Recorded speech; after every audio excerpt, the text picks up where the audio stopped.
Eh ben, bonsoir tout le monde. En ce 11 novembre 2020, on reçoit ce soir Hugo Chevalier, pilote karting bien sûr, monoplace et en F4, Porsche évidemment, en Porsche Carrera Cup, Super Cup, et puis cette année une très très belle saison chez CMR avec la Bentley 108, et puis une belle prestation aussi aux 24 heures de Spa. On est évidemment très très très heureux de le recevoir. Il a 19 ans, il est de Valence, et on est très ravis de te recevoir Hugo parmi nous. Voilà, bonsoir Hugo. Eh ben, réciproquement, bonsoir à tous. Bonsoir à Bon. tous, merci de m'inviter pour ce petit live. Bah, écoute, c'est nous qui te remercions, hein. On s'est contacté il y a pas longtemps et j'ai eu vraiment grand plaisir à préparer ce live tout simplement, hein, d'avoir reparcouru un petit peu ta jeune carrière parce que t'as pas mon âge, hein. J'ai le double de ton âge, voire un peu plus. Donc voilà, Non, c'est c'est et sûr. j'ai beaucoup moins piloté que toi aussi. Voilà. Merci en tout cas d'être là. On remercie aussi tous ceux qui nous suivent, hein, Magali qui sont déjà sur le chat, David, Mathieu, Enzo, Peugeot Karting Driver, et puis Virginie, qui est parmi nous, qui va essayer de dire vos questions et qui va participer au live également. Bonsoir Virginie. Bonsoir, bonsoir messieurs, vous allez bien? Ça va, ça va. Et Très Willy, bien, Willy aux merci. manettes. Willy qui est aux manettes comme d'habitude, qui Hello, va, euh, qui va évidemment réaliser l'émission. Voilà. tout Alors à fait. Hugo, tu as commencé évidemment comme 99% des pilotes aujourd'hui qui sont professionnels ou semi-professionnels, voire même amateurs, hein, puisque dans le GT notamment, parce qu'on peut te qualifier de pilote GT, on commençait par le karting, et toi ça a commencé en 2008, très très très jeune du coup, hein, tu étais petit, tu devais être en CE1 ou en CE2, quelque chose comme ça. D'où c'est devenu cette C'est passion ça, et ouais. comment tu as commencé le karting? Raconte-moi un petit peu. Eh ben, en fait, j'ai commencé à l'âge de 8 ans. J'ai la chance d'être dans une famille de passionnés et d'automobiles. Mon papa faisait du rallye, Ouais, ma maman aussi. Et en fait, ils se sont rencontrés tous les deux dans une voiture de course. C'est un peu comme ça que ça a commencé, d'accord. l'histoire de ma famille. Et ils étaient concessionnaires aussi, donc vraiment liés autour de l'automobile. Et en 2008, donc à 8 ans, à mon anniversaire, mon père m'a offert un kart. Et c'est comme ça que ça a commencé en fait. J'en faisais déjà un petit peu avant et j'aimais bien. Et voilà, à mon anniversaire, il a décidé de m'offrir ça. Et c'est là que tout a commencé. Et j'ai vraiment adoré. Et on a commencé à s'y mettre, à faire pas mal d'entraînements. J'aimais bien. En plus, la performance était plutôt présente. Bon, même si les premières années, c'était un peu compliqué. Je me suis demandé plusieurs fois si j'étais vraiment fait pour faire ça. Et puis voilà, ça a commencé comme ça. Après, on a enchaîné par les compétitions. Et puis voilà quoi. D'accord. Alors, tu as fait des compétitions donc en minime, 2012, 2014 aussi, Rotax Max Junior. Tu as fait des championnats Ouais, d'Europe, des choses comme ça? Est-ce que tu as évolué à haut niveau? Sans vouloir te faire offense, hein? Est-ce que tu ouais, as, c'est fait ça. des... C'est Dis-nous un ça. petit Non, peu. non, bien Ouais, sûr, ouais. Ouais, j'ai commencé en 2008 en entraînement. Après 2009, j'ai fait du mini-kart. Et puis après, j'ai enchaîné sur Midim pendant 3 ans. Après, j'ai fait 2 ans de cadet. Voilà, donc là, je fais dans les 5 premiers au championnat de France. On a fait des belles saisons qui auraient pu bien sûr être mieux. Après, bon, on a eu quelques petits accrochages, des choses comme ça. Mais bon, le kart, c'est fait pour apprendre. oui, Et puis, à haut niveau, j'ai fait le championnat d'Europe Rotax. Ça, c'était sur ma dernière saison, donc 2014. mhm, Là, on devait faire une saison complète en championnat d'Europe, en Rotax, plus une manche du championnat du monde en KF3, c'était à l'époque. Et puis, ça s'est écourté un peu parce que les budgets étaient vraiment importants. Et enfin, j'avais 14 ans, 14-15 ans. Donc, moi, mon objectif, c'était de passer en voiture. Et je me suis dit, bah voilà, on met un terme à cette saison, on fait une année un peu sabbatique. J'ai fait 2 courses. J'ai fait une année complètement sabbatique avec un peu d'entraînement en Formule 4 pour préparer la saison d'après.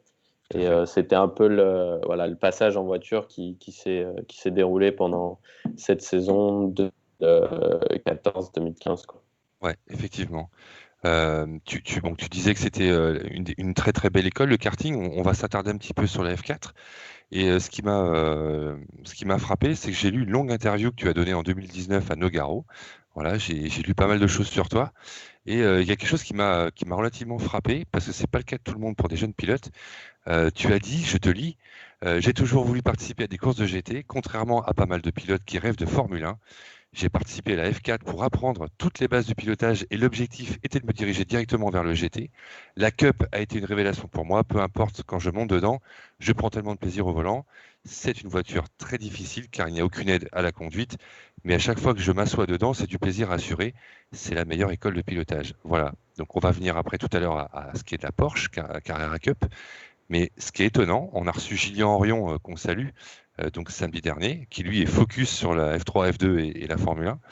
Toi, GT. C'est étonnant parce que souvent, quand on est jeune, voilà, il y a peut-être des pilotes qui t'ont inspiré, qui étaient au ras du sol, dans une voiture pas fermée, peut-être, je sais pas. Ouais, ouais, non, mais bien sûr, c'est vrai que c'est vraiment pas souvent qu'on entend ça. Enfin, du moins, on entend souvent quand on est jeune rêver de Formule 1, je veux faire de la Formule 1. Et moi, ça m'a jamais vraiment. J'aime bien, hein, j'adore ça, mais ça m'a jamais vraiment fait rêver. Et depuis tout petit, moi, c'est tout ce qui est 24 heures du Mans, les courses d'endurance, tout ça, le GT, j'adore ça. Et en fait, ce qui s'est passé, c'est que j'aurais pu faire du GT4, j'aurais pu faire quelque chose d'autre. Mais j'ai voulu partir en F4 parce que pour moi, la monoplace, c'est la meilleure école. Quoi qu'il arrive, c'est voilà, la phase d'utilisation du véhicule, elle est vraiment très petite. Il faut vraiment pas faire d'erreur. Et c'est pour ça que j'ai voulu faire justement cette saison en F4. Donc du coup, j'en ai fait deux. Et, euh, et ça m'a énormément apporté, énormément, parce que voilà, comme je l'ai dit, c'est une phase d'utilisation qui est vraiment petite. Et la moindre erreur, bah, ça coûte forcément beaucoup plus quand j'étais. Ouais, Donc, effectivement. euh, donc j'ai fait ça. Bon, J'ai fait ça. Et puis comment, après, bah, voilà, la Porsche.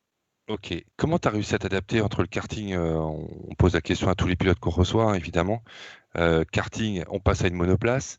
On fait un coucou à Dorian Pain, qui en ce moment, certes, elle n'a pas de chance. Elle est dans la sélection pour être à la Ferrari Driver Academy. Elle est passée du kart à la F4, justement. Bah, qu'est-ce qu'elle est en train de ressentir en ce moment, en fait? Les sensations qui changent, qu'est-ce qui a été nouveau pour toi et comment tu t'es adapté à cette machine qui est quand même beaucoup plus lourde et qui n'a rien à voir avec un karting, au fond? Ouais, non, c'est sûr. Bah, c'est vraiment différent et c'est une approche totalement différente. Disons que l'étape karting-circuit, c'est vraiment une étape dans le professionnalisme aussi. Ça devient beaucoup plus professionnel. Rien que les circuits sont beaucoup plus grands, rien que ça, c'est énormément différent, quoi. Ça change beaucoup. Et puis la voiture en elle-même, bah, forcément, faut s'adapter parce que il y a beaucoup plus de puissance. Bon, après, ça reste une F4, mais comparé à un karting, il y a beaucoup plus de puissance. Euh, voilà, il y a de l'aéro, beaucoup de choses changent, le freinage, tout Les change masses. et c'est les masses, ouais, exactement. Et en fait, c'est en quelque sorte un tour à zéro où il faut repartir à zéro pour repartir sur quelque chose de nouveau, tout en s'aidant des anciennes bases, bien sûr, qu'on a eu dans le karting, qui sont la bagarre, toutes les choses comme ça, quoi. Mais ça change beaucoup. C'est vrai que ça change beaucoup et ça demande un temps d'adaptation. Bon. Il y a quelqu'un qui t'a aidé à t'adapter à cette voiture. Ouais, ouais, bien sûr. On Pendant l'a reçu en live 2 ans, ici. Ouais. j'ai travaillé avec Didier André, Ouais, qui m'a beaucoup aidé et qui a d'ailleurs un programme de développement pour les pilotes. tout à fait. Et donc, c'est avec lui que j'ai commencé. C'est lui qui m'a initié vraiment à cette Formule 4. Parce qu'à l'époque, je ne sais pas toujours, mais à l'époque, en tout cas, il avait deux monoplaces. Et voilà, moi, ça me permettait, on allait s'entraîner, je me souviens, au circuit de la Bresse. Donc, c'est un petit circuit. Et puis, on allait souvent là-bas pour s'entraîner, faire des entraînements et pour que je me prévoise petit à petit avec la voiture. Ouais, Didier m'a beaucoup aidé sur ça, ouais, c'est sûr. Ouais. Sur le plan mental, est-ce que tu es passé tout de suite d'un cran? Est-ce que Oui, ça t'a demandé des efforts? exact, ouais, bien sûr. En plus, le programme de Didier était vraiment basé sur tout ce qui est pilotage mental, physique, nutrition. Et bah, ça a été un énorme step pour moi parce que, pour être honnête, en carte, mental, nutrition, toutes ces choses-là, c'est pas des choses que je faisais vraiment. Et là, je suis arrivé dans un nouveau monde en fait où ma vie a complètement changé sur le point de voilà, fallait travailler mentalement, physiquement. Je faisais déjà du physique en carte, mais voilà, c'était du physique Gentillet, un peu comme voilà, gentillet. scolaire. Et là, faut vraiment s'y mettre à 200%. Donc, bon, c'est que de la F4, donc c'était les débuts. Maintenant, plus on monte dans les catégories, plus c'est important de travailler sur ces points-là. Mais c'est vrai que pour moi, à l'âge que j'étais jeune, j'avais 14-15 ans, et ça a été un changement énorme. Énorme. En plus de ça, en même temps, je suis parti au Mans, à l'école, à la FFSA Academy.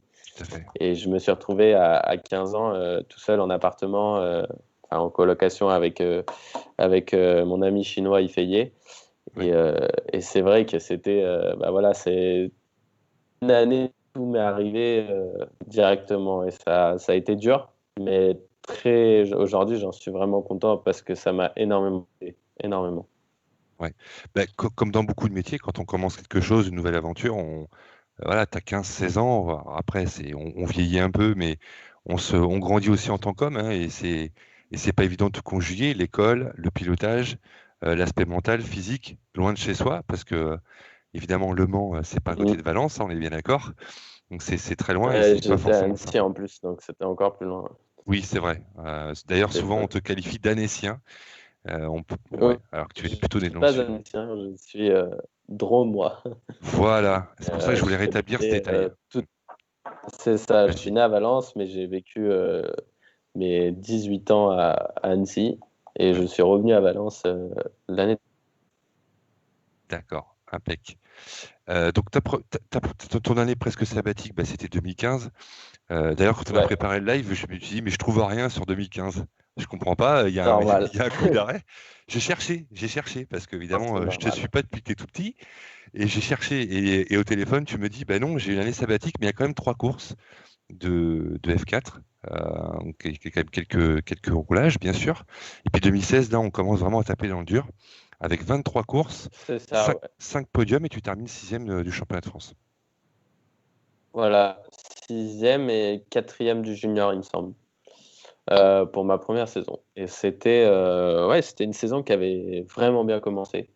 Je me souviens au Castellet, première course, on fait 4 fois deuxième sur les 4 courses, en grille inversée et tout. Non, c'était une belle année et très très enrichissante, Ouais. vraiment.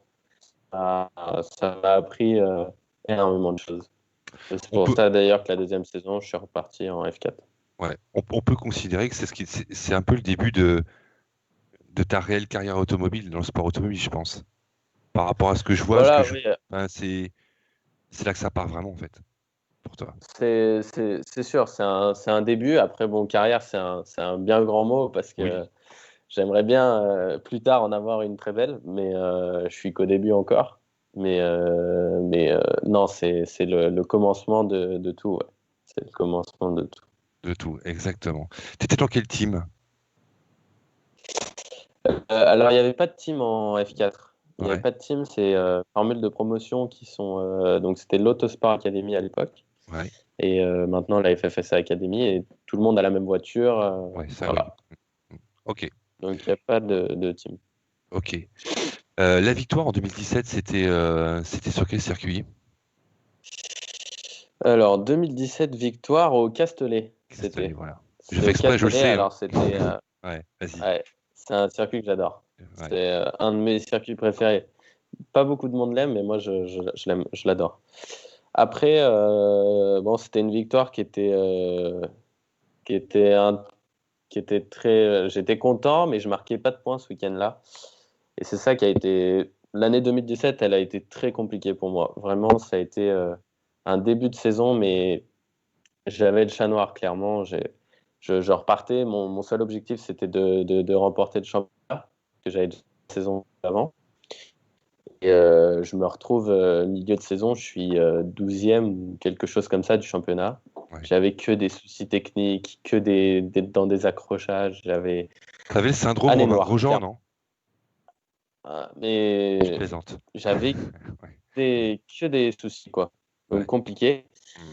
Et en milieu de saison, l'académie a décidé de changer ma voiture totalement. Ils ont pris ma voiture, ils l'ont changé tout moteur, tout caisse, tout.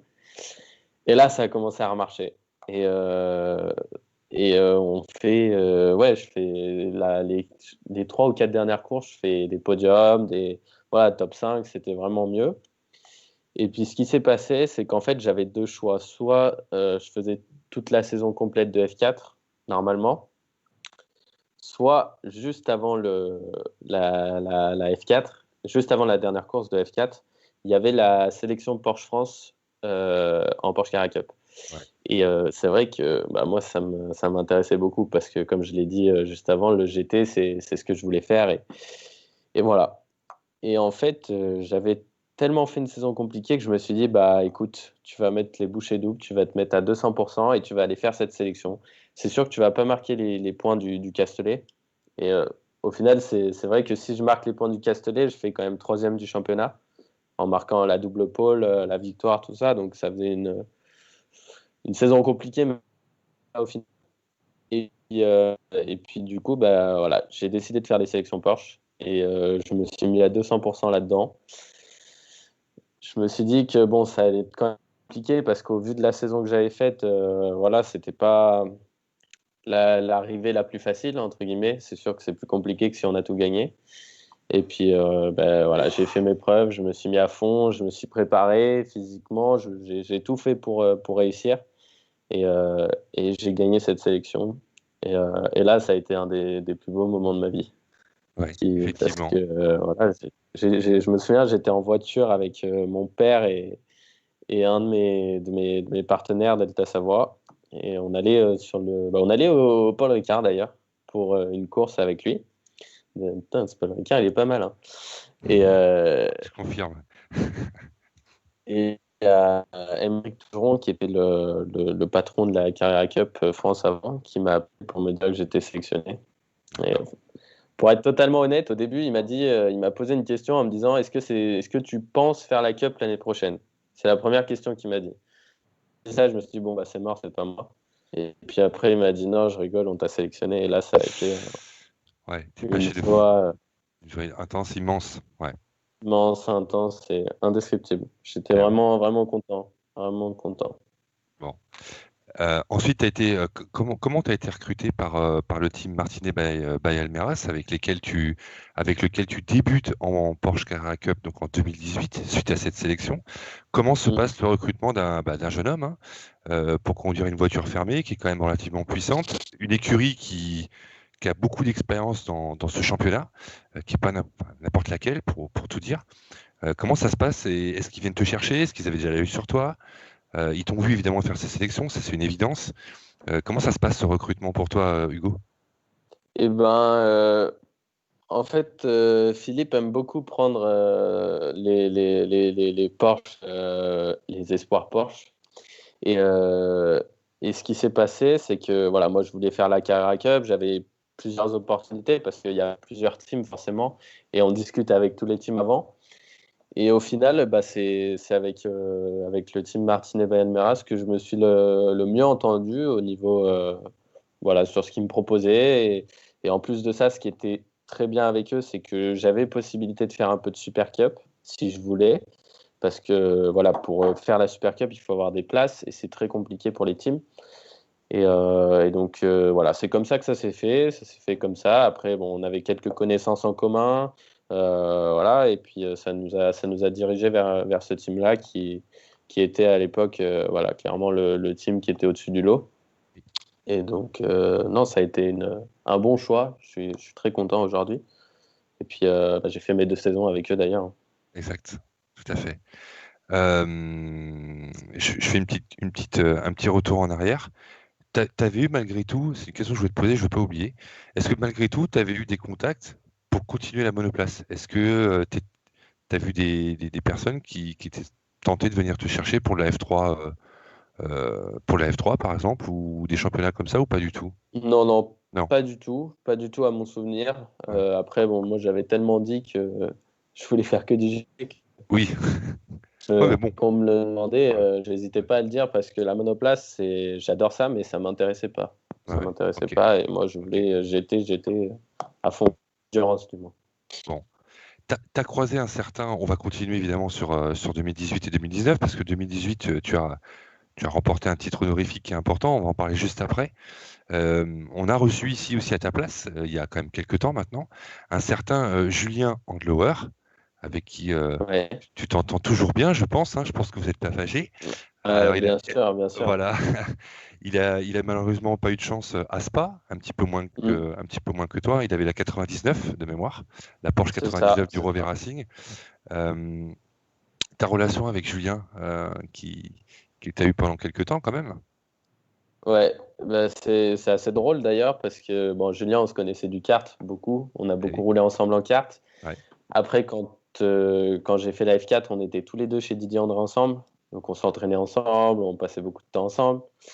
Ensuite, quand on était en Porsche, on était ensemble dans le team Almeras. Et en plus de ça, on avait le même coach en commun, le même préparateur physique et mental. Et du coup, ça nous a. Bah voilà, on était tout le temps ensemble en fait. Tout le temps, on faisait tous nos déplacements ensemble. Surtout la première saison. La ouais. deuxième saison, c'était plus là. C'était Enfin voilà, mais la première saison, on faisait tous les déplacements ensemble, on s'entraînait physiquement ensemble, mentalement ensemble, on faisait tout ensemble. Et ouais, on a eu une bonne relation et Julien m'a beaucoup aidé au début à faire le passage dans la Cup parce que lui, il avait forcément l'expérience de l'année précédente. Ouais, exactement. Et ouais, on a une bonne relation. Ouais. Ouais.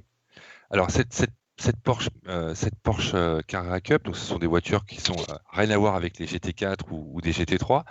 C'est quand même des voitures relativement, je dirais, simples. Il y a peu d'électronique, il y a peu d'aide au pilotage, voire pas du tout.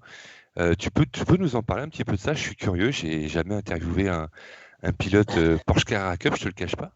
Et j'en ai vu rouler, mais j'ai pas parlé à des pilotes de ça. Tu peux nous décrire un petit peu, toi qui viens de faire une saison avec une Bentley, t'imagines, ça n'a rien à voir, qui a fait les 24 heures de Spa à bord d'une Lamborghini. Waouh! Enfin, qu'est-ce, qu'est-ce, qu'est-ce que ça demande comme aptitude au pilotage et comment on pilote cette voiture? Et ben, la Porsche, c'est simple, comme qu'il n'y a pas d'ABS, il n'y a pas de traction control, il n'y a aucune aide. Ouais, Mais à conduire, c'est vraiment dur. Très, très compliqué.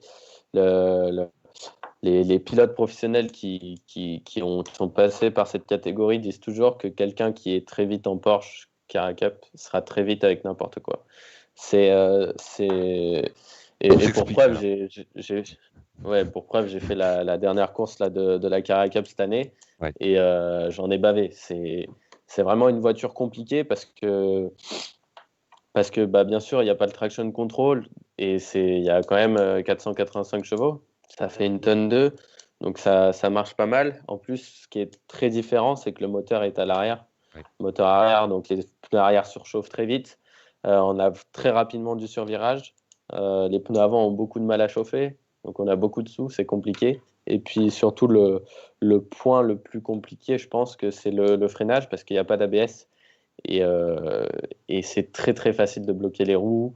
On peut pas mettre beaucoup de pression. Bon, ça freine tôt, du coup, mais voilà, il faut s'habituer au début. Et c'est une voiture qui a vraiment sa particularité. Et même au niveau du pilotage, elle est particulière à conduire, quoi. C'est des freins acier? Ouais, ouais. Ouais, freins acier. Pfiou. Waouh, effectivement. Et tu t'en sors bien puisque tu remportes. Euh, Ouais, pardon, excuse-moi. Non, non, vas-y, Ouais, je vas-y, crois que ça vas-y. avait coupé. Je crois que ça avait coupé. Ouais, du coup, tu remportes le titre enfin, t'as le titre de rookie 2018. Voilà, Voilà. Willy va nous Ça, passer. c'était l'objectif Ouais, qu'on s'était merci fixé Willy.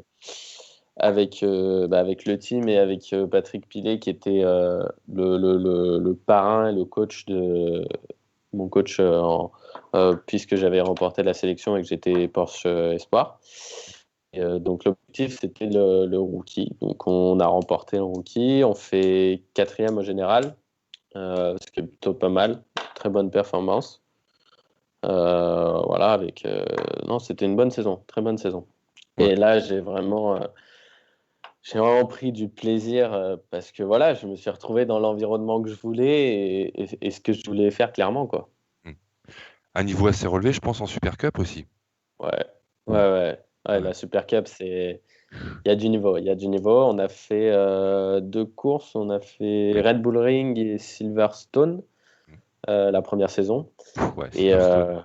ouais. Ouais. Silverstone, alors c'est un circuit qui est très compliqué, qui est très très dur. Très très dur d'aller vite là-bas. Et moi, j'ai adoré ce circuit. J'étais plutôt rapide. Je fais le meilleur temps en course même là-bas, lors de la Super Cup, où j'avais le meilleur temps en course. Enfin, voilà.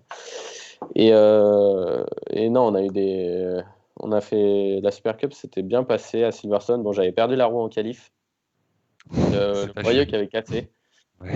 les roues de roue, pardon, qui Ouais, avaient cassé. Et d'accord. du coup, je me suis retrouvé à partir loin. Mais non, c'était une super, super course. Alors l'année suivante, t'enchaînes évidemment sur le même championnat, avec le même team, hein, donc Martinet Ouais. Bayalmeras, bien sûr. 12 courses, troisième au général à la fin de l'année, avec une belle victoire à Nogaro et 8 podiums. Mm. Donc là, ça se concrétise sérieusement. Et comme tu Ouais, disais ouais. tout à l'heure, là, tu donnes aux recruteurs, façon de parler, voilà, tu donnes une bonne image de toi et je pense que là, tu commences à te faire voir sérieusement pour la suite. Je Et pense qu'il y a un ouais, lien. ça s'est bien passé, ça s'est bien passé cette saison. On a fait une belle saison. On commence direct à Nogaro, première course pole, victoire. Et c'est un circuit que j'ai adoré aussi, donc j'étais vraiment content. Et puis après, tout au long de la saison, voilà, on a fait une saison assez stable, quoi. On était toujours sur les podiums, dans les top 5.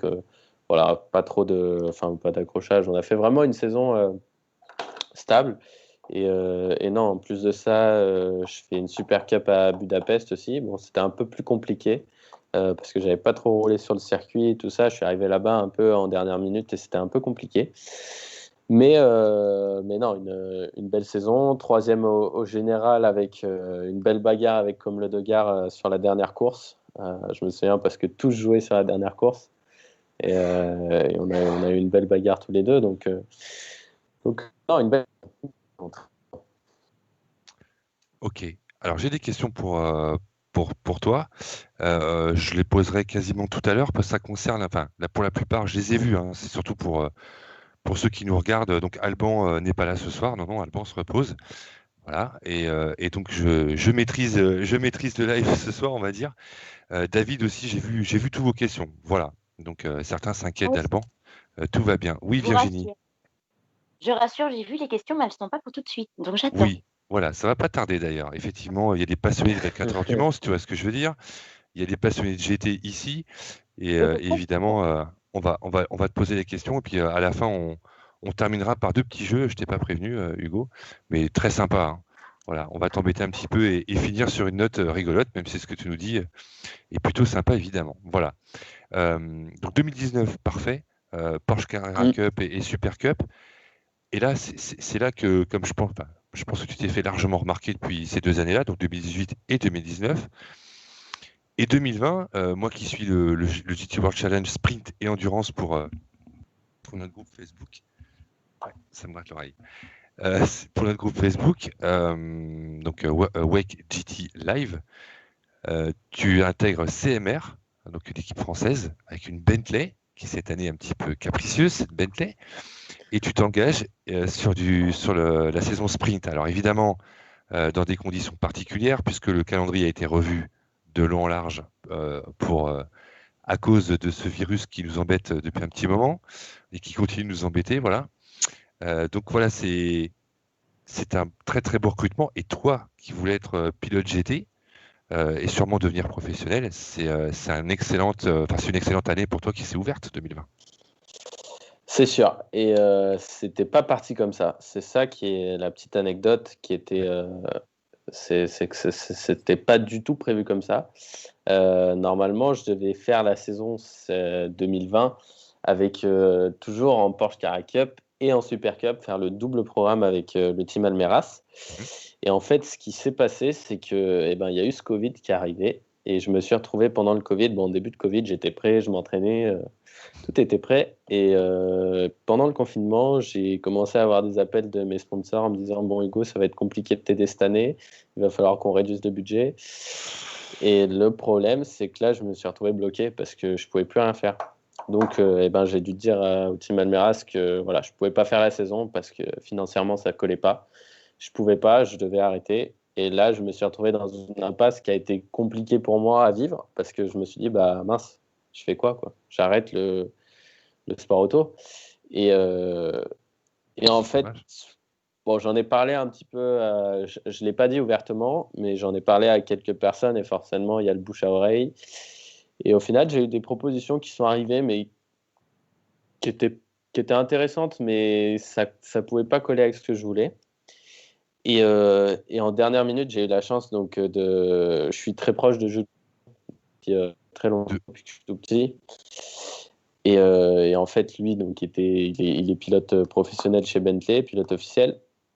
Et il m'a appelé et il m'a dit, bah, écoute Hugo, il y a une place disponible chez CMR en GT3.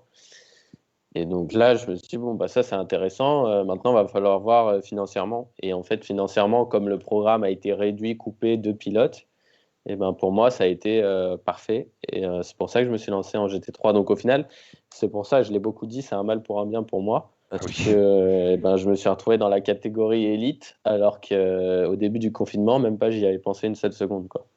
Ouais. Et c'est comme ça que ça a commencé. C'est comme ça que ça a commencé, quoi. Voilà. Jules Gounon, qu'on recevra mercredi prochain à ta place.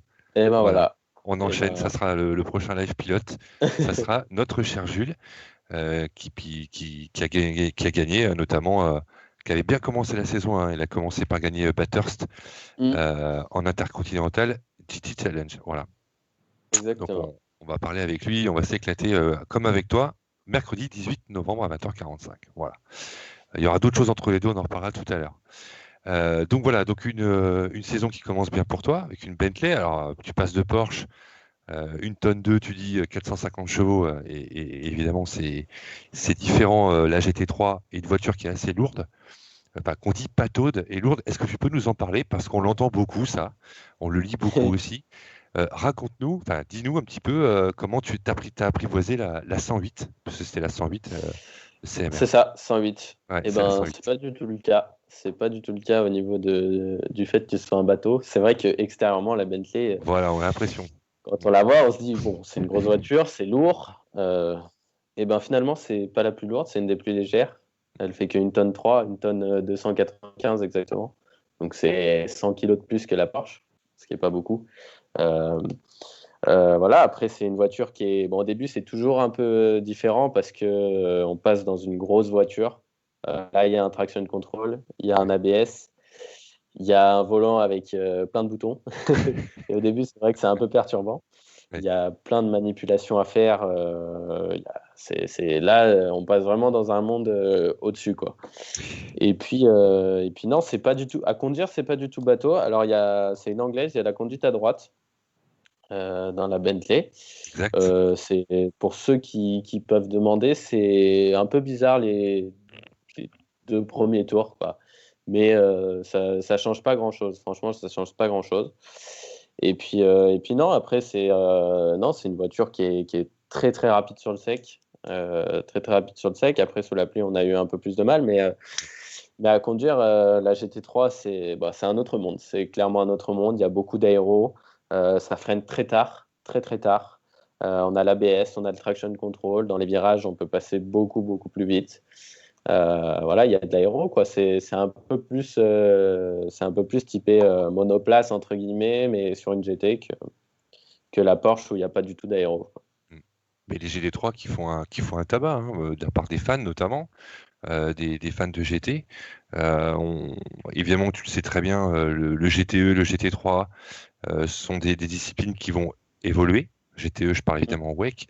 GT3, ça va évoluer. On parle d'hybride bientôt, peut-être en 2023, 2022. Bon, bref, on en reparlera plus tard, mais voilà, ce sont des choses qui arrivent. Comme la F1, tout évolue. Hein. La F1 évolue en 2014 avec l'hybride. Elle va changer évidemment de règlement en 2022. Mais moi, ce que j'aime beaucoup, c'est aussi tout ce qui est l'aspect pilotage et surtout les bagarres en course, quoi. Voilà, ça bataille quand même pas mal. Et ça, je voudrais que tu nous relates un petit peu certaines choses. Enfin, c'est costaud quand même. Ben, j'ai fait allusion tout à l'heure en disant que le fait de passer du kart à la monoplace, ça a été un échelon pour moi énorme. Et ben là, passer de la Cup à ça, ça a fait un peu pareil parce que le niveau c'est énorme. Il y a un niveau de fou, pour être honnête. C'est 90% du plateau, c'est des pilotes professionnels. Ça. Et Donc les autres sont de forcément, très bons amateurs. et les autres sont souvent des très bons amateurs. Donc Voilà. forcément, ça rend la chose un peu plus difficile. Et voilà, les bagarres, eh ben, c'est très très serré. Pour ceux qui ont regardé un peu et qui ont suivi la saison, en qualif, les chronos sont toujours à rien du tout, ça se joue à rien du tout. On a Et régulièrement 10-15 voitures dans la seconde. souvent, voilà, Voilà, très souvent. Manicourt, dans la seconde, il y a toutes les voitures. Donc non, il y a un niveau vraiment énorme. Les bagarres, c'est énorme aussi. C'est très très serré, très rude. Il y a beaucoup de bagarres. Ça frotte pas mal. Ça frotte pas mal. C'est ce qu'on aime. Non, clairement, c'est un autre monde. C'est très professionnel. On arrive vraiment dans le milieu professionnel. Voilà, c'est la chauffe des pneus. On a les pneus qui vont aux cabanes de chauffe. Voilà, il y a plusieurs manipulations à faire pendant qu'on roule sur le volant. Pour partir, la procédure de départ est un peu spécifique. Donc non, c'est clairement un autre monde et on évolue encore, quoi. Alors, on sait tous, hein, quand vous faites les courses sprint, vous êtes deux pilotes. Parfois plus évidemment, et c'est quasiment tout le temps la même chose quand c'est en endurance. On en reparlera Mm. tout à l'heure avec les 24 heures de Spa. Là, on va plutôt se focaliser sur le sprint, Hugo. C'est nouveau, ça aussi pour toi, la gestion du coéquipier, du deuxième. Et ça, c'est quelque chose de nouveau pour toi, j'imagine. Et c'est important de le gérer et très bien le gérer même. Exactement, exactement. C'était totalement nouveau parce que bah, voilà, moi j'ai toujours fait du sprint, Et oui, mais du sprint à un pilote, quoi. Et là, on s'est retrouvé sur du sprint, donc c'est un format endurance, hein. C'est 1 heure de course partagée à deux pilotes, on fait voilà, tout à fait. 30-30, grosso modo. Et voilà, ça a été bah, pour moi une découverte parce que j'avais jamais fait ça. J'avais jamais fait ça et puis je me suis retrouvé bah voilà, à devoir partager la voiture avec quelqu'un. Et donc cette année, c'était avec Pierre-Alexandre Jean. Donc c'est assez drôle aussi parce que je le connais bien, PA, parce qu'on a fait la F4 ensemble. Ouais. Euh, Quand PA était aussi à l'école au Mans et on était dans la même maison. On avait une maison en commun. On était deux au début. Moi, j'étais avec le Chinois Ifé et après, il y a PA qui est venu la deuxième année. Et du coup, on était à l'école ensemble, on était en colocation ensemble, donc forcément, on se connaissait bien. Puis quand j'ai su que c'était avec PA que je faisais la saison, bah, ça a été plutôt positif parce que je sais que c'est quelqu'un de très rapide et il a toujours été aux avant-postes, que ce soit en F4 ou en GT4 quand il a fait sa saison. Et voilà, on s'est retrouvé à partager la voiture à deux, donc c'était sympa. Non, c'était une bonne saison. Je pense qu'on a bien apprécié tous les deux. Voilà, en plus, c'était vachement bien parce que ce qui est drôle, c'est qu'avec PA, on fait exactement la même taille, le même poids, on est exactement pareil. Et Ouais. en fait, pour les changements de pilote, en sprint, il faut être le plus rapide possible. Ouais. C'est vraiment, il n'y a pas de temps. Oui, C'est parce qu'il n'y a, changement de y a pneus. pas de temps, ouais, tout à fait. En GT World Sprint, il n'y a pas de temps. Voilà. Donc, Contrairement à d'autres catégories comme le GT4 ou le FFSA GT. voilà, par exemple, ouais, c'est ça. Ouais, ouais. Et en sprint, l'important, c'est d'aller le plus vite possible sur le changement de pneus et sur le changement de pilote. Donc, on fait changement de pneus, changement de pilote en même temps. Ouais. C'est grosso modo, voilà, sur un changement de pneus où ils sont bons, il faut compter 17 secondes, 18 secondes. Donc, on a 18 ou 17 secondes pour changer de pilote, euh, détaché, attaché. Ouais. Donc, c'est costaud, faut aller vite. En 17, ça passe plus, vite. ouais, en plus, dans la Bentley, c'était pas facile parce que, bon, sur les premières courses, ça allait. Et quand on est arrivé à Zandvoort et Barcelone, c'était plus compliqué parce que les pit lanes sont inversés. Ouais. Par exemple, au Castellet, c'est comme ça, c'est inversé. Et c'est pas comme à Manicourt où c'est dans l'autre sens. Et en fait, là où c'est compliqué, c'est que comme on a une conduite à droite, on est obligé d'attendre que les mécanos fassent le changement de la roue arrière droite pour rentrer dans la voiture. Parce qu'ils doivent faire le changement de la roue arrière droite. Et quand ils vont sur la roue avant droite, bah nous, on fait le changement de pilote. Donc, il faut aller encore plus vite. Ça, c'était pas facile à gérer. Et voilà, je reviens sur ce que je disais tout à l'heure, c'est qu'avec PA, on n'avait pas besoin de mettre de baquet, on avait le même réglage de baquet, même réglage de pédale, même réglage de volant plus ou moins. Donc c'était super facile, on n'avait pas besoin de tout dérégler, on montait dans la voiture et voilà. Parfait. Des détails techniques qu'on adore, effectivement. Donc, je t'ai parlé de ta relation avec. Oui, je viens de faire tomber ma lampe. Voilà, Je j'ai vous fait des coupe les bêtises. garçons. Vas-y, J'ai une Virginie. petite question. Voilà, Oui, je casse tout. une petite Je question t'en de prie. Magali. Ouais. Je demande à Hugo s'il y a un pilote avec qui tu aimerais rouler éventuellement, avec qui tu n'as pas été jusqu'à aujourd'hui. Est-ce qu'il y a quelqu'un Ah, avec qui tu c'est aimerais rouler? c'est une bonne question. Ouais, forcément, maintenant, qui comme ça, tout de suite, je ne saurais pas dire, il faudrait que j'y réfléchisse un peu. Mais non, il y a plein de pilotes avec qui on aimerait faire coéquipier. Là, tout de suite, comme ça, je Ah ne non, saurais pas. un seul. Je sais que... Pardon? Un seul nom. Un Et puis en seul plus, nom? ouais, faut Eh que tu ben, je dirais. Alors, il fait pas du tout de l'endurance. Il fait de la monoplace, mais j'aimerais bien faire une course un jour avec mon ami chinois Yifeye, parce Mhm. que bah, c'est vrai qu'on a partagé beaucoup de temps ensemble.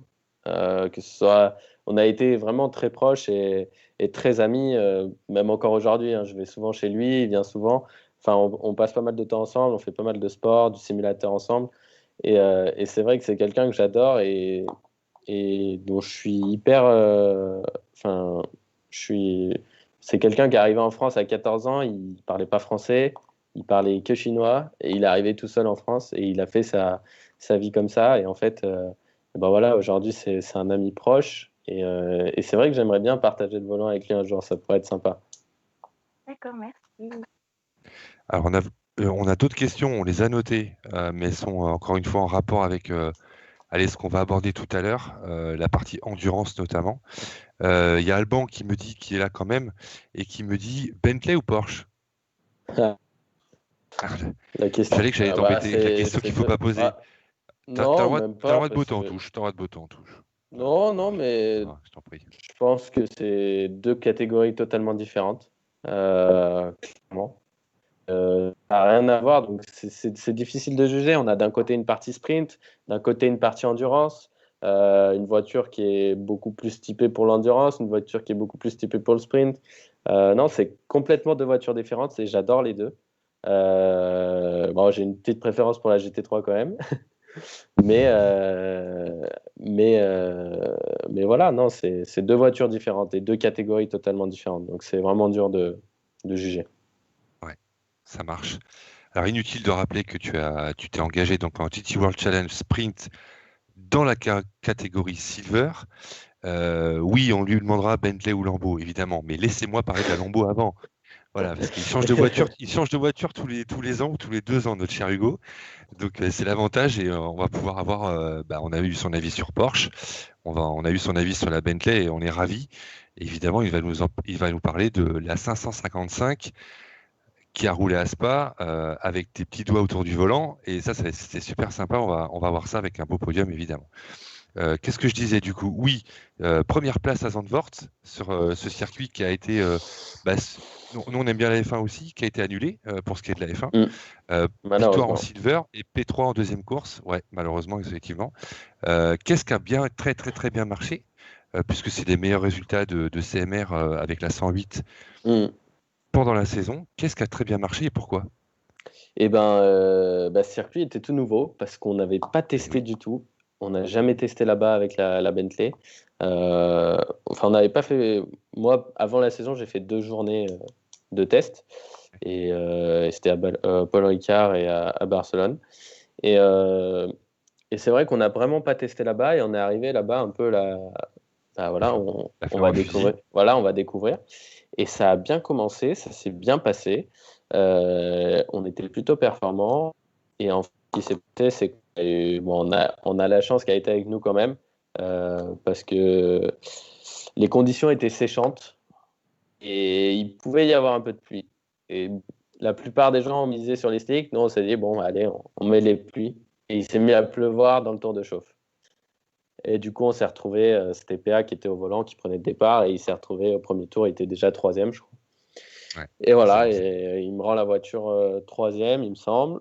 Et puis après, là, on passe les slicks. Et là, moi, je remonte, je double la Saint-Éloque de Palette et Gachet. Et on finit deuxième, quoi. Et c'est vrai que la chance a tourné un peu pour nous parce que voilà, on a fait une bonne stratégie. C'était une très bonne stratégie, un très bon choix. Et au final, on gagne le silver et on fait deuxième au général Au de la général, course. Ouais. tout à Donc, fait. c'était une belle performance, très belle performance. Ouais. Chez CMR, si tu peux nous le dire, tu parles de stratégie et c'est très très très important dans le sprint notamment. Mm-mm. Autant l'endurance, on a le temps de se refaire et voilà, c'est quand même différent. Quoique, quand on voit les courses d'endurance maintenant, bah, en Ouais. fait, je viens de dire une bêtise. Voilà, je viens de dire une bêtise parce qu'on est bien d'accord que, Ouais. que ce soit une L'endurance, heure c'est ou encore 24 autre heures, chose. maintenant, ça sprint tout le temps. Exactement. Voilà, ça Exactement. sprint tout le temps et ça, je ne l'ai pas inventé. Tout le monde est conscient de ça. Exactement. Mais est-ce que CMR, le pilote est très très écouté en termes de stratégie Ouais. ou on vous impose des choses voilà, c'est comme ça, pas trop. Non, non, c'est énormément écouté. C'est énormément écouté parce que d'un côté, c'est leur première saison avec la voiture. Donc, ils ont eu besoin aussi d'apprendre la voiture. Et forcément, bah, pour apprendre une voiture, ils ont besoin un peu de notre aide. Il faut bien qu'on serve un peu à quelque chose quand même pour l'équipe. Donc non, ils sont énormément à notre écoute et on peut énormément travailler. Surtout, c'était assez sympa parce que voilà, le patron qui est Charlie Bourracho est quelqu'un qui est hyper impliqué là-dedans et avec qui voilà, le travail est toujours important et c'est toujours super de travailler avec lui. Parce que voilà, on lui fait remonter les informations, il est vraiment à notre écoute et lui, il arrive à mettre en place des choses, des stratégies, des réglages, plein de choses qu'on peut essayer et qui sont bien, quoi. Donc non, le pilote est très écouté. Ouais. Ouais. Bon, vous faites une très très belle saison, hein, faut pas le nier. Hein. Mizano, ben, c'était la première course, pas de chance Ouais. en première, P5 en deuxième, Manicourt c'est P5, alors c'est inversé, et DNF à la deuxième course par rapport à Mizano. Zandvoort, on vient d'en parler bien sûr, et puis à Barcelone c'était un format particulier avec 3 courses, P6, P5, P5. Voilà, vous êtes quand même, vous avez pas régressé, au contraire. C'était plutôt, comment dire, une saison quand même solide et dans les résultats, je dirais pas linéaire, c'est pas le mot que je vais employer. Euh, une certaine, Constant. comment dire, Constance. Ouais, constance. Merci, voilà, constance, ouais, c'est plutôt pas mal. Non, Donc, non, ouais, c'est sûr. C'était vraiment, vraiment constant. On a eu la chance d'avoir Jules qui a été là parmi nous, qui était sur l'autre voiture et qui nous a énormément aidé, bien sûr. Parce il a son avis de professionnel et il connaît la voiture par cœur. Donc il nous a beaucoup aidé. Et puis non, on fait une belle saison. Non, c'est plutôt positif, du positif en tout cas. ok. Alors, avant de passer à l'endurance, Hugo, une question de David Rib. La course la plus compliquée, on fait une pause un peu quelque part, la course la plus compliquée depuis tes débuts et le pilote avec qui tu as le plus bataillé. Il y a 2 questions en une. Et ben la course la plus compliquée, on va y venir juste après les 24 heures de Spa. Ouais, Et puis le pilote avec qui j'ai le plus bataillé, je sais pas trop. Je sais pas trop. Il y en a eu pas mal, hein. Il y en a eu pas mal. oui, sûrement. On a en première saison de Cup, j'ai beaucoup bataillé avec Valentin Asclot, Mhm. qui était l'ancien espoir Ouais. Qui est en GT4 Europe chez AGS Event et en GT3 aussi, ouais. avec Garage Voilà, 59. on s'est beaucoup bataillé la première saison. Ouais. Voilà quoi. Après, non, il y en a eu pas mal. Il y en a eu pas mal. Ok. Est-ce que tu repars chez question de, excuse-moi, hop, parce que je fais les deux en même temps du coup. Question de Magali, je crois. Ouais, peu importe, peu importe. Non, question de Mathieu Clavel, que je salue. Repartu avec CMR et la Bentley l'année prochaine, en sprint, je parle. Ça, c'est totalement inconnu pour moi encore pour le moment. Euh, c'est ça, ce qui est compliqué, c'est que pendant la saison, on roule, on est content, et en dehors de la saison, eh ben, il faut trouver des partenaires pour trouver du budget pour la saison prochaine. Donc pour le moment, je ne sais pas du tout ce que je vais faire l'année prochaine. J'en ai vraiment aucune idée. Bien sûr, j'espère aller en GT3 et continuer dans cette catégorie. Maintenant, voilà, il va falloir trouver des partenaires en plus parce que ça coûte cher et c'est compliqué au bout d'un moment.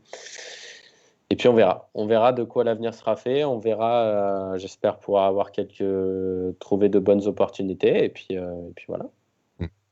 Et je veux pas on te souhaite évidemment de continuer et on donnera des nouvelles de toi régulièrement, comme on le fait avec tous ceux qui sont venus ici et d'autres, bien sûr, en live, bien sûr. Et qu'est-ce que je voulais dire? Oui, une saison de GT3 pour une voiture, il me semble, si je ne me trompe pas, c'est 1 million d'euros.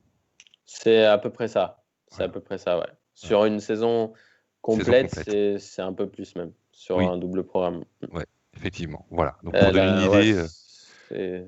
de ce que ça représente. Alors tout n'est pas de ta poche, évidemment, on est bien d'accord. Après ça, on parle pour mettre une voiture complète. Hein, là, Oui, c'est on pas est par d'accord. pilote. Hein, c'est pas 1 million d'euros par pilote. Oui, Hein. je parle de la voiture. Oui, oui, oui. C'est pour l'équipe, pour une voiture complète, tout leur budget qu'ils ont pour travailler, leurs outils, enfin tout complet, quoi.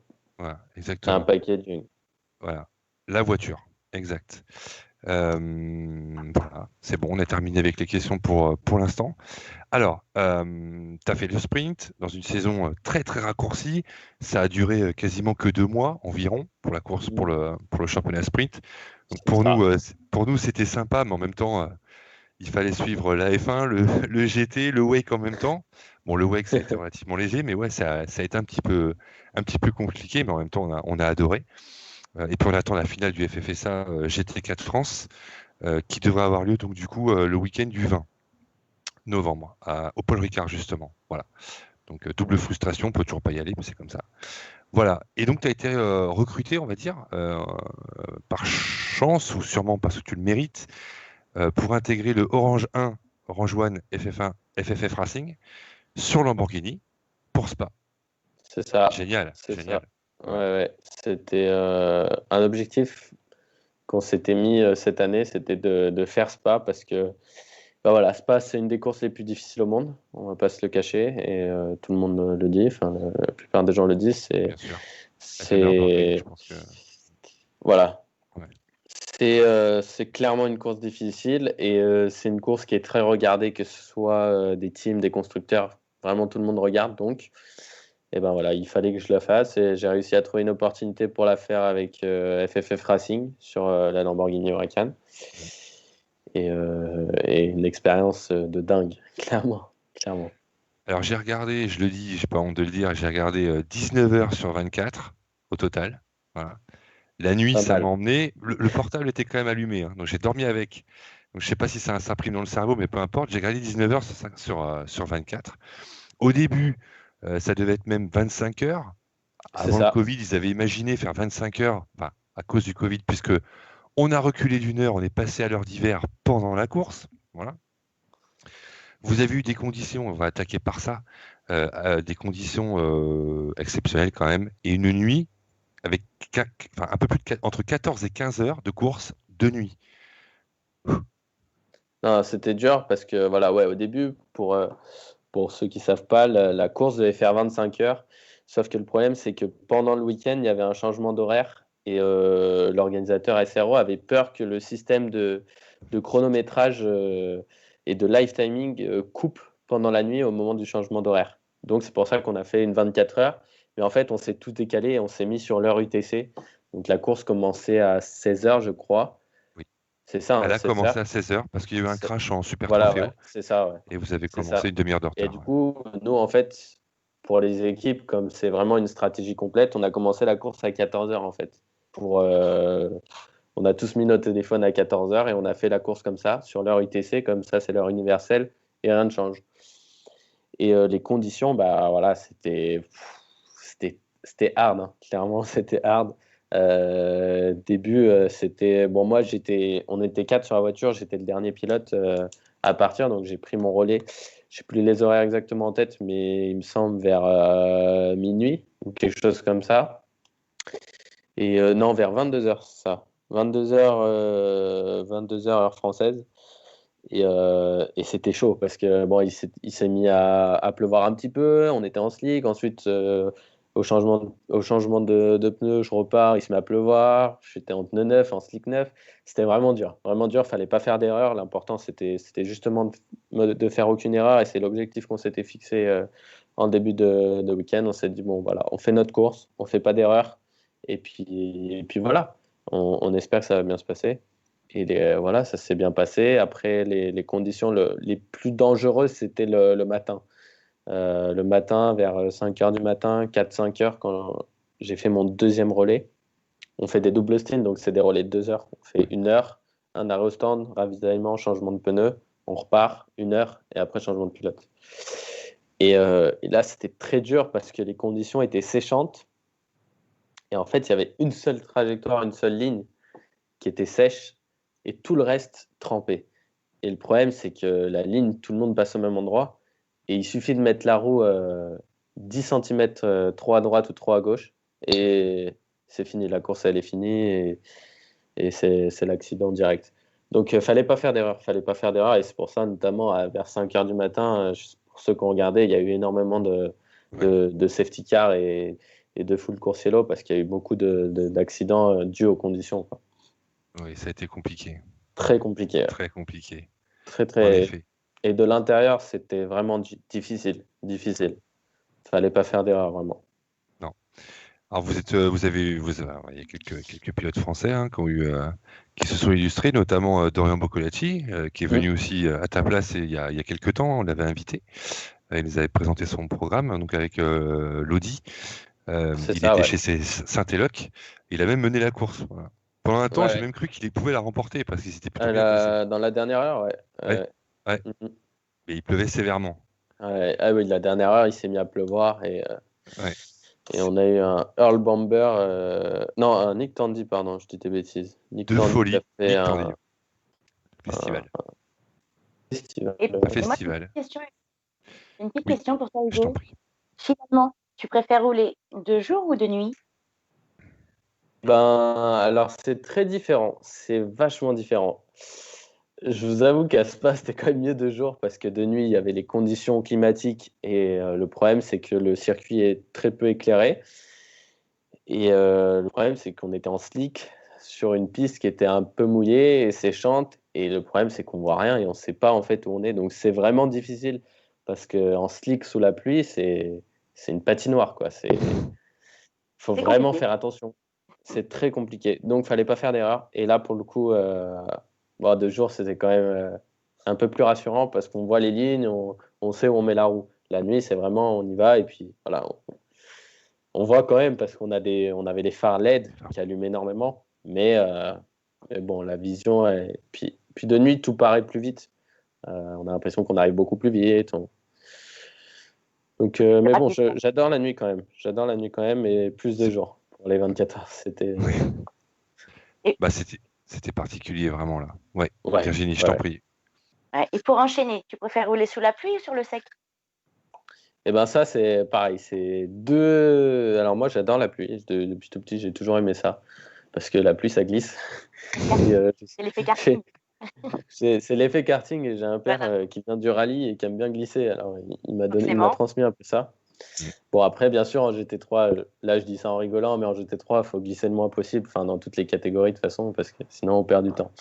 Mais non, sous la pluie, ouais, c'était génial. C'est génial de rouler sous la pluie avec ces voitures. Et bon, après, c'est vrai que sur le sec, on a quand même beaucoup plus de sensations. On peut freiner plus tard. On a beaucoup de passages rapides. Pour ceux qui connaissent un peu le circuit de Spa, par exemple, avec la GT3 Blanchimont, c'est à fond. Le Rédillon en pneu neuf, c'est à fond. Donc, c'est vrai que c'est assez sympa quoi, sur le sec quand même. Rédillon à fond. Ouais. Vous n'avez pas dû pouvoir le passer à fond souvent. Non. En pneu neuf, ça passe à fond. Ouais. Bon, les conditions étaient quand même particulières. Bon, c'était moins. Les calibres sous la pluie. Et puis à Spa, c'est très sombre. SRO avait rajouté 15 de mémoire, 15 pylônes électriques. Je ne sais plus combien, mais c'est ça, ils 15. ont rajouté. Ouais, une quinzaine, parce que sinon c'est noir. C'est un peu comme Nürburgring, quoi. C'est-à-dire que vous entrez dans la nuit. C'est des petits pylônes, je vous garantis que ça allume pas grand-chose. Ok, c'était pour nous, parce que en fait, c'était pas vraiment pour vous. Ils nous ont carrément dit que c'était pour qu'on puisse suivre la course, parce que Quand on Pour regarde la ça à la télé, ouais. télé, ouais, si on regarde, franchement, il y a des moments où on voyait rien. Enfin, même en fin de course, 2 jours, quand il pleuvait très fort sur la fin, on n'a pas vu grand-chose. Enfin, c'était extrêmement compliqué de suivre la course, pour nous en tout cas, parce qu'il y avait tellement de spray que on voyait rien. Ouais, non, c'est sûr, c'est Alors, sûr. je sais pas comment vous faites pour vous suivre et pour arriver à tourner. Enfin, vous arrivez à trouver des repères malgré tout. Tout ce spray à la Oui, fin, bah voilà, c'est après, c'est aussi maintenant l'important quand on roule en circuit, c'est de prendre des repères toujours. Et puis voilà, on a nos repères de frein, nos repères de point de corde, nos points de sortie. Et en fait, eh ben, au final, de nuit, on arrive à. Bon, les 3-4 premiers tours, c'est compliqué, mais après, on arrive à se les approprier. Et au final, après, c'est une répétition, quoi. Et il faut Mm. arriver à faire toujours la même chose et voilà, passer toujours au même endroit. Ok. Donc, c'est important, les repères. Ouais. Alors, tu avais 3 coéquipiers qui sont relativement connus, hein, Baptiste Moulin, Taylor Proto et Florian Lator. Donc, vous étiez un équipage à 4. Ouais, c'est ça, on était 4. Est-ce que ça vous a pas trop pénalisé pour la qualif parce que c'était la moyenne des 4 temps avec une hyperpole sur ces 24 heures de Spa. Donc on a eu le droit à une hyperpole comme moment. Ça vous a pas trop pénalisé ça, le fait d'avoir un temps supplémentaire dans Bah, l'arrivée? c'était un petit peu, mais après, en soi, voilà, on le savait déjà avant, quoi. On le savait qu'on allait le faire à 4.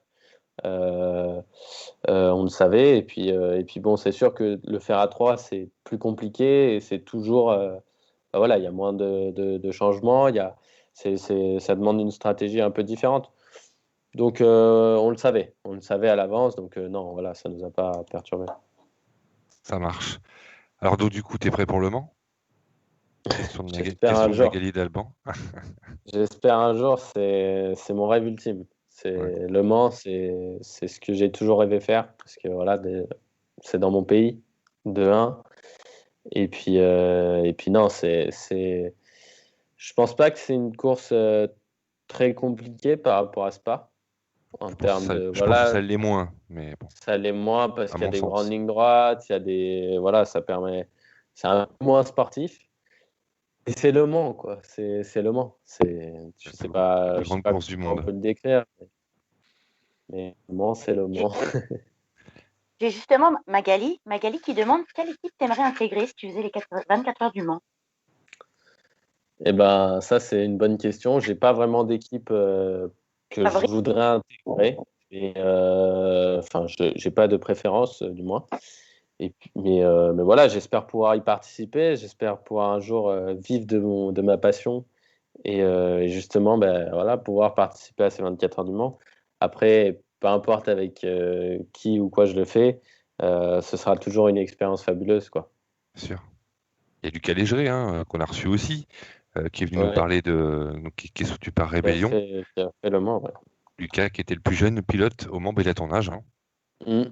Voilà, il a 19 ans, Lucas, Ouais. qui a fait Le Mans et cette année, voilà, au mois de septembre. Voilà, on l'a suivi et on était ravis de le recevoir lui aussi. Très intéressant et voilà, on reçoit des pilotes qui l'ont gagné 4 fois, comme Yannick Dalmas, ou comme Eric Hellary, qui l'a gagné avec Peugeot, et d'autres qu'on reçoit, on rêve de le gagner et on te le souhaite en tout cas. C'est vrai que c'est assez magique. Mais pour avoir vu les 24 heures du Nürburgring cette année, Spa et Le Mans, j'avoue que moi je suis un spectateur, hein, ça s'arrête là.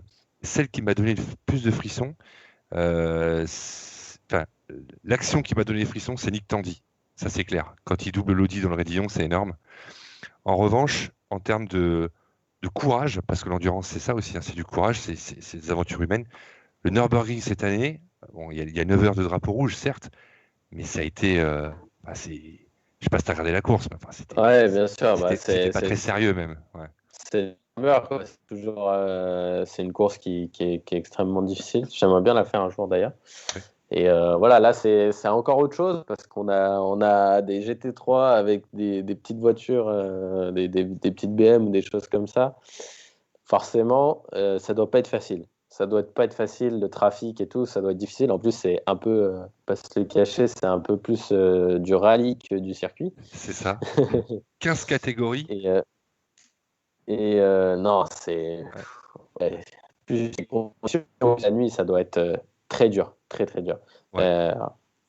J'en ai parlé un peu avec Jules parce qu'il les a fait et il m'a dit non, c'est de la folie, c'est de la folie. Je C'est pense. vraiment difficile. C'est vraiment difficile. Vous verrez, vous allez en parler avec lui la semaine prochaine. Mais... Oui, on va en parler avec lui, ouais, très intéressant.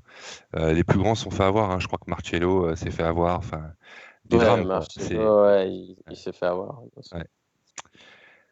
Ok Hugo, merci pour ces précisions sur Spa. On est ravis d'avoir quelqu'un qui les a fait, on n'a pas eu encore, et pour avoir suivi cette course de long large, c'était super intéressant. Juste pour terminer sur Spa, l'hyperpole, tu t'es pas forcément étendu dessus. C'est quelque chose que là, c'est plus ton avis en tant que voilà, pas forcément de pilote, mais en tant que passionné d'automobile évidemment. Est-ce que tu trouves ce format intéressant?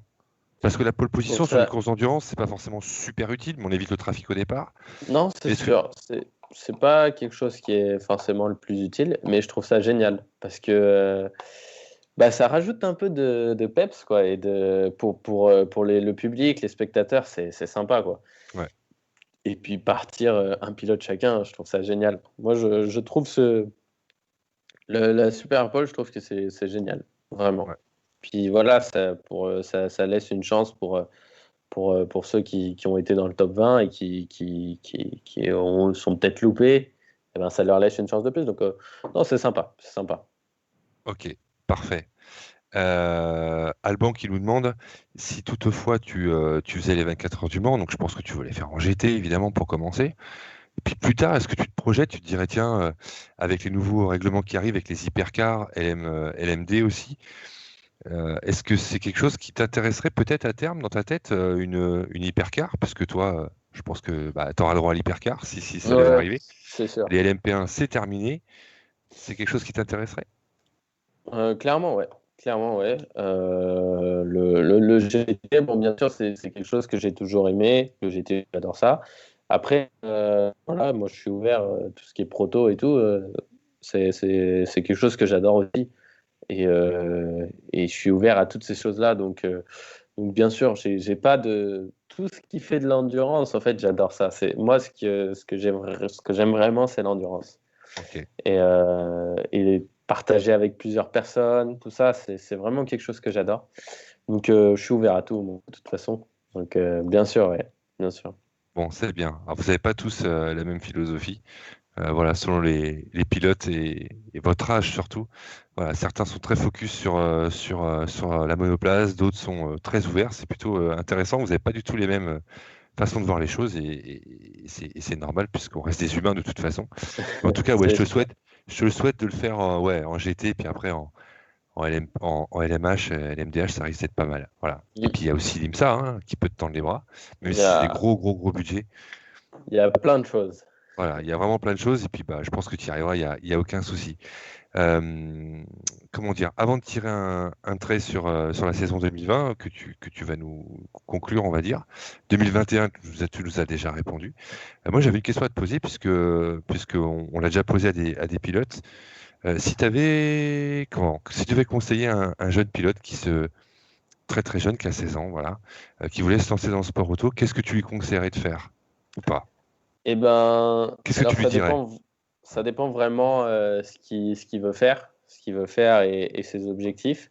Moi, je reste toujours pour la monoplace. Donc, je parle de là pour la F4, pour un début, parce que je pense que, voilà, comme je l'ai dit tout à l'heure, les bases et l'expérience à prendre, elle est vraiment enrichissante. Après, on peut direct partir en GT4, par exemple, ce qui est un univers plus GT. Et on n'aura pas découvert toutes les facettes du sport automobile. Donc, moi, je conseillerais la monoplace dans un premier temps. Et puis après, en fonction de ce qu'il veut faire, voilà, c'est soit on se dirige vers du LMP3, vers de la monoplace, vers du GT. Enfin, voilà, il y a plusieurs alternatives. Mais moi, je suis plus partisan de commencer une saison au moins en monoplace et après de bifurquer. Si jamais voilà, on veut intégrer du GT ou autre chose.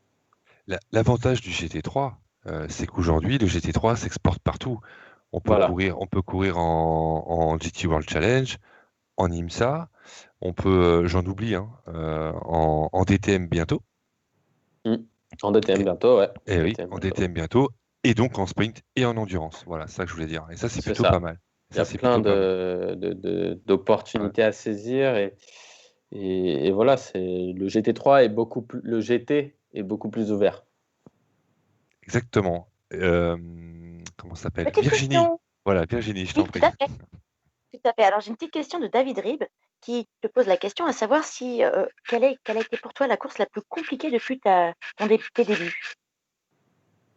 Et ben, encore une fois, On peut parler du karting aussi, c'est vraiment depuis tes tout débuts. si on peut parler de tout, ça va pas changer, ce sera quand même le Spa. Vraiment, pour moi, c'était une course très difficile, quoi. Je parle pas du point physique ou autre parce qu'on était à 4, donc ça c'était pas ce qui était compliqué, mais c'est surtout sur le fait de gérer justement ces conditions climatiques dangereuses, pas faire d'erreurs. Il y a une grosse pression en plus parce qu'il faut pas oublier que quand on fait de l'endurance, on a des coéquipiers et c'est sûr que si on sort, bah on se sent mal pour l'équipe, pour les coéquipiers, pour tout le monde, quoi. Donc, non, faut pas faire d'erreur. Et pour moi, ça a été une course très, très difficile. Très difficile. D'accord. Et également, je voudrais savoir s'il y a un pilote avec qui tu as le plus bataillé, celui qui te revient tout le temps. Comme j'ai dit tout à l'heure, Ouais, Valentin j'ai posé la question tout à l'heure. Ouais. Vas-y. on s'est pas mal bataillé. Après, il y a eu plein de monde. Pierre-Alexandre, c'est vrai que c'est drôle à dire, c'était mon coéquipier cette année, mais en F4, on s'est beaucoup, beaucoup bataillé. Non, il y a eu pas mal de monde.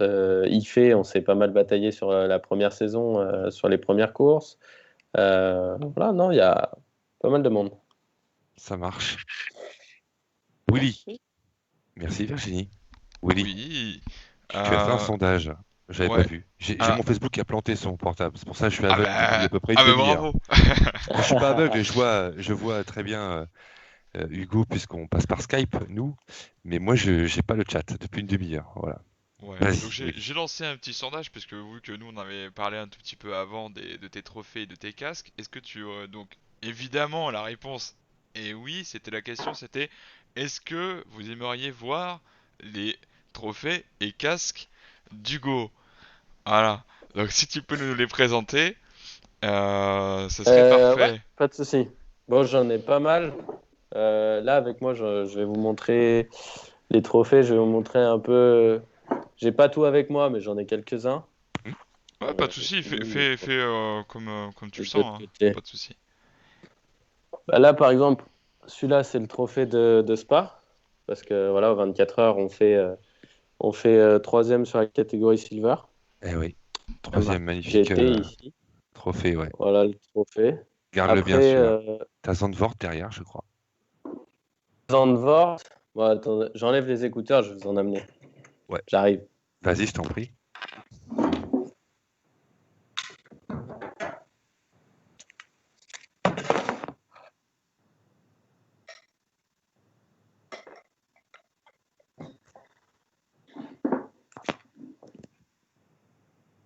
Voilà. Bon, après tout ce qui est Zandvoort, les autres, c'est un peu le même design. Donc, je vais vous en montrer d'autres. Ça, celui-là, c'est le trophée. Il est un peu grand. Oui. De la Porsche Caractère France, quand j'ai été élu Espoir, quand j'ai gagné la sélection. Donc, en 2018. Très joli, Avec, il y a mon nom qui est gravé dessus. Tout ça. Ça, c'est la 3e place au classement général en Porsche. Un peu grand aussi. dis donc. C'est ce qu'on disait tout à l'heure pour rigoler. Ça tient combien, voilà, ça tient combien de bouteilles de champagne? On peut en mettre 2 quand même. Voilà. Ouais. Après, j'en ai d'autres. Ils sont pas ici parce que, comme je l'ai dit, je suis en déménagement. Ouais. C'est un peu compliqué.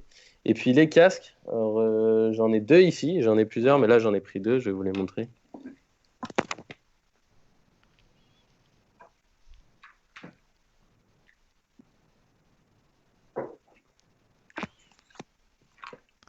Tac. Et le trophée qui est là-bas, c'est la première position de la Silver Cup à Zandvoort. Donc c'est un peu le même que Spa en design. Ouais. Sauf que lui, il est en or. Alors ça, c'est mon casque de F4. Mes 2 saisons de F4. Je vais monter de sens. Hop. Ouais, Donc ça, c'est un casque qui a été fait chez Lucky Design. Pour ceux qui connaissent un peu, c'est le peintre du monde du karting. Il est réputé parce qu'il fait pas mal de choses brillantes. Là, on voit pas trop, Oui, mais ouais, si très je mets, paillettes. peut-être, Si on si je voit mets le bien, hein. flash Ah, vous voyez les paillettes? Peut-être. Ouais, Ouais, on voit. là, on je le les voit vois. un peu mieux. Moi, je les vois. Je connais ce Ouais. design. Ils sont magnifiques. Ah, Voilà. Et puis, ouais. donc là, ça fait le C de chevalier que j'ai toujours gardé, D'accord. en fait. Et puis, bon, à l'époque, je m'étais fait un petit plaisir. J'avais mis des petits diamants sur le dessus. Et c'était un peu l'époque karting, un peu l'époque karting, Lucky C'est ça. Design, voilà. Ouais. Avec beaucoup de couleurs. Donc, c'est un casque que j'ai bien aimé. Après, voilà, il y avait trop de couleurs à mon goût. Trop de couleurs. Mais bon, c'est pour ça qu'après, je suis parti sur. Vous allez voir, le design, il est à peu près pareil, mais beaucoup plus simple. Et c'est ce que je voulais. Et là, donc ça, c'est mon dernier casque qui a été fait chez Amato Design, celui-là. Et donc, bah, si vous regardez, il y a toujours le C qui est Ouais. toujours présent de Chevalier. Ouais. Et en fait, c'est exactement le même design. Là devant, bon, c'est un peu différent la moustache, parce que j'ai voulu faire un truc un peu plus modernisé. Et je sais pas si vous voyez bien, mais le bleu, il est chromé. On voit pas très bien. Ouais, là, Mais Ouais, le bleu, là, en on oui. le fait, voit. Ouais. Là, on le Là, voit un oui. peu plus. c'est Ouais, du, là, on c'est voit du très, très chrome. bien. Ouais. Ouais. Chouette. Et en fait, le casque a été totalement modernisé.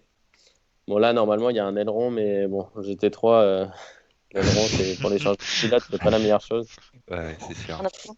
Voilà. Très, très, Et très, là, il a très joli. été là, totalement modernisé. Donc, ouais, c'est du bleu chromé avec du blanc. Là, on voit pas bien, mais c'est un blanc pailleté.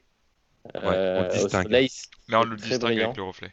On le distingue avec le reflet. Voilà. Ouais. Et Pourquoi il le y a des numéro 2? petits. Pourquoi le numéro 2? Et ça, c'est une question qui m'est beaucoup posée. En Euh, préparant les présentations, je me suis posé la question 100 fois. J'ai dit, tiens, pourquoi le 2? Pourquoi le 2? Pourquoi le 2? j'ai toujours. C'est mon chiffre porte-bonheur. Euh, Pourquoi je sais pas trop et la seule raison je l'ai jamais dite donc je vais pas la dire parce que j'ai pas envie de me porter la poisse ou quoi mais personne ne Je le le dis sait pas. Ouais. et en fait non c'est même pas forcément par rapport à ça mais j'ai toujours aimé ce numéro le 2 et en fait voilà je l'ai toujours porté bon cette année du coup je n'ai pas pu l'avoir mais il a Non. toujours été sur mon casque ou en kart, j'avais le 2, en Porsche, j'avais le 2. Voilà, c'était le numéro que je voulais. Ouais. Voilà. Le 43 en Super Cup, ça t'as pas le choix. Porsche. 43 et 23, non? 85. 43. 43, bah, c'est possible, ouais. Ouais, Je me souviens plus. 43 et 85. Et 85, oui, parce qu'on n'en a pas parlé, mais j'ai fait la dernière manche de Carrera Cup dernier à Barcelone. Ouais, avec le CLRT il y a quelques semaines, hein, c'est pas vieux, il y a 3 semaines à peu près. Non, même pas, il y a une Même semaine, pas. c'était la semaine dernière, Oui, c'était la semaine ouais, il dernière. y a 2 semaines. Exact. Il y a- Ouais. C'était le 30 Ouais, il octobre. y a 2 semaines. 2 semaines. Voilà, c'est ça, il y a 2 Avec semaines. le CLRT. nouveau team de Carrera Cup, Ouais, CLRT. Une exact. grande Retour aux sources. retour aux sources, un appel de dernière minute dont j'étais même pas. Enfin, voilà, je le savais même pas. C'est drôle parce que le mercredi, c'est donc le patron qui est comme le Dogar, qui est un pilote professionnel, m'a appelé en dernière minute pour me dire on a une annulation, viens faire la course avec nous. J'ai dû partir à Lyon faire un test Covid avant midi et partir directement à Barcelone et j'ai fait la course avec eux. Donc j'étais extrêmement impressionné parce qu'ils ont dominé la saison cette année en Carrera Cup et c'est un team qu'il faut vraiment suivre dans le futur parce que voilà, en venant du GT3, eh ben, j'ai été impressionné D'accord. par Ouais, leur ouais. façon de faire, leur stratégie, tout, mécaniquement, tout. Impressionnant. Bon, ils Et ont un puis bel des avenir alors. Françaises. Je les remercie. Et c'est français, bien sûr. Ouais, Et c'est français. ouais, ouais. Parfait tout ça. Une petite pige en Porsche là, c'est bien après toutes ces péripéties, Ouais, on va dire, sympa. tous ces Ça fait circuits, plaisir. pardon, que tu as parcouru en GT3, à Bolzano, à Manicourt, à Barcelone et j'en passe bien sûr, et Spa avec la Lamborghini du CMR. Merci pour toutes ces infos, merci de nous avoir monté tes trophées, tes casques qui reflètent toujours votre personnalité, on adore regarder ça, c'est toujours un plaisir. Vraiment, Mm. merci beaucoup. Et puis on va terminer le live par Box 5. C'est Virginie qui s'occupe de ça. Et par le ni l'un ni l'autre. On va commencer d'abord par le box 5. Sois attentif, Hugo. Je te laisse avec Virginie. Alors, attention à toi. Je vais te donner 5 mots, d'accord, Hugo? Tu n'en choisiras qu'un seul. Ok? Oui, T'es prêt? Alors, tu as ouais, galère. ça a coupé. Ah, Ça a coupé, ça a coupé. le premier. Ah bah, comme par hasard. J'entends pas très bien Virginie en fait, ça coupe pas mal. Parle bien fort, Virginie. Tu m'entends là? Oui. Alors, Ouais, mais ça coupe une fois. j'ai 5 mots pour toi. Est-ce que tu m'entends bien? Oui, là ça va. Alors. Vas-y. 5 mots. J'ai boulette, galère, hôtel, podium, paddock. Ok. Boulette, galère, hôtel, podium, paddock. Tu choisis lequel? Podium. Alors, podium, à toi de nous dire quel est le plus beau podium pour toi. Enfin, le meilleur souvenir que tu as. Le meilleur souvenir. Alors, je sais pas si on peut dire que c'est un podium, mais je pense que c'est le fait d'avoir remporté les sélections Porsche France. Est-ce que ça passe? Ça passe. Ça a été pour moi. Ça a été pour moi remporter cette sélection en venant d'une saison très compliquée. Ça a été pour moi quelque chose qui m'a énormément reboosté et je remercie encore Patrick Pilet, Porsche France et Aymeric Tougeron de m'avoir laissé ma chance parce que en venant de cette saison compliquée, ça m'a reboosté, redonné le moral à 100% et voilà, j'étais le plus heureux du monde. Ça marche. Bon, et la plus grosse boulette? T'as pas La choisi plus grosse boulette? Ouais. Non, Triche. c'est pas Ça, c'est pour moi. Ça, c'est pour moi. Celui-là, faut éviter de le choisir. De toute façon, C'est pour ça que ça Faut en coupe. faire, hein. C'est pour ça que ça coupe quand t'as dit boulette. Voilà, Ouais. c'est pas la première fois qu'on me dit, j'ai pas compris les 5. Bon, Non, voilà, Ça reste des anecdotes. ça reste des anecdotes Ouais, et puis passé. faut en faire, hein, de toute façon. Oui, bah oui. Rien n'est parfait, surtout en sport auto. Pour être vite, voilà. Il faut passer par là, malheureusement. Exactement. Alors, on va finir par le ni l'un ni l'autre. Donc, en fait, tu dois absolument choisir entre l'un et l'autre. Voilà. Il y a 10 choix. Je vais t'embêter un peu. Allez, Porsche ou Lamborghini? Lamborghini. Très bien. Ah, intéressant. Charles Leclerc ou Max Verstappen? Leclerc. Très bien, bon choix. Estrée ou Christensen? Estre. Très bien. La Tour Eiffel ou la Statue de la Liberté? La Tour Eiffel. Parfait. Soft ou wet? Soft. Pizza ou McDo? McDo. Spa ou Zandvoort? Spa. Spa. 24 heures du Mans ou 24 heures de Spa? 24 heures du Mans. Sprint ou endurance? Endurance. Très bien. Et on va finir par deux pilotes. Andlauer ou Nick Tandy? C'est compliqué. Hein. Allez. Je dirais Andlauer parce que oui, c'est quelqu'un que j'apprécie et avec qui j'ai passé du temps.